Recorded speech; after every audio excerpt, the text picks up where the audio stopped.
මහානාම ඔබ කවද මැරුණත් කොතන මැරුණත් කොයි මොහොත මැරුණත් ඒ කාන්තෙන් ඔබට සුගතිය උපදින්න නම් මෙන්න මේ කරුණු පහ ඔබ තුළ ඇති කරගන්න. ඒ තමයි තුනුරුවන් ගැන කාටවත් වෙනස් කරන්න බැරි සද්ධාවක් ජීවිතය ඇති කරගන්න.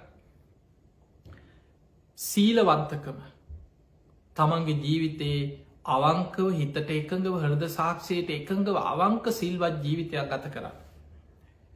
ඊළඟට දහම් දැනුම පිම්පව් කර්ම කරම් පල මෙලෝ පරලව ලෞකික සම්මාධිට්ටි ධර්මය ගැන නිරවුල් දැනුමක් තමන්ගේ ජීවිතය තුළ ඇති කරගන්න.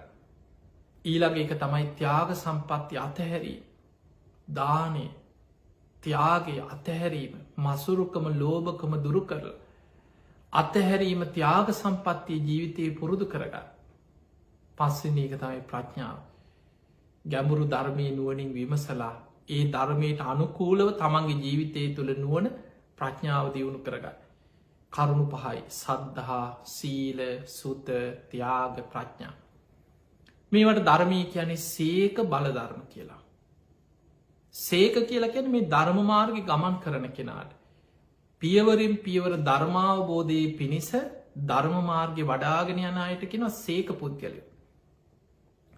මේ ධර්මමාර්ගයේ ගමන් කරලා අවසන් කරපු කෙනා රහතන් වහන්සේලා තමයි සම්පූර්ණයෙන් අවසන් කරපුයි. ඒ අයට අපි කියනවා අසේක ගමන් කරලා ඉවරයි. හික්මිලා ඉවරයි ආමුතුවෙන් හික්මෙන්න්න දෙයක් නෑ.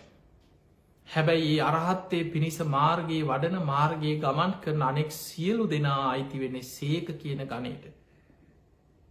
එතකොට ඒ සේක පුද්ගලයන්ට මේ ධර්ම මාර්ගයේ දියුණු කිරීම පිණිස තමන්තුළ ඇතිකර ගත යුතු අංගටික තමයි සද්ධහා සීල සුත්ත ත්‍යාග ප්‍රඥා